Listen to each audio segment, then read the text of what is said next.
Ključevi novim vlasnicima vila Dukle Gardens na Zavali zvanično su uručeni sinoć u okviru svečanog otvaranja prve faze ovog kompleksa.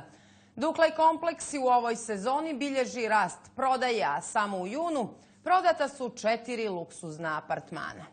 U prvoj fazi projekta Dukljanski vrtovi na Zavali završeno je 16 od ukupno 32 luksuzna apartmana. Novi vlasnici kojima su ključevi uručeni nisu krili oduševljenje. Kažu da su zadovoljni radovim i apartmanom koji je opremljen u minimalističkom stilu sa najluksuznijim komadima namještaja i tehnike.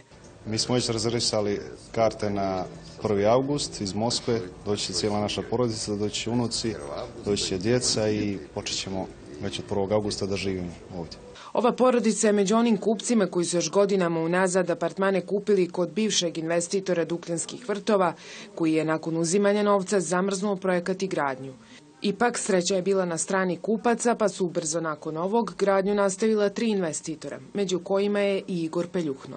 Iako je bilo mnogo skeptika po pitanju završetka ovog projekta, mogu reći da smo prošli dug put kako bi projekat postao uspješan i kako bi zaživio. A riječi hvale na račun novih investitora nisu krili ni kupci. Ali oni su im dali gotove apartmane i nešto što se može sada osjetiti, opipati, a to je sve ono što su oni uložili u jednom gotovom proizvodu u kom će oni, Bogu hvala, da krenu polako da žive. Mnogo su zahvalni na tome i vrlo su zadovoljni sa svim. Dukljanski vrtovi zajedno sa pješčanom plažom postali su prepoznatljivo mjesto među turistima. Osim prednosti lokacije, projektom pejzažnog uređenja, radi se i na vraćanju nekadašnjeg izgleda Zavale kao zelene oaze, saopštili su iz ovog turističkog kompleksa.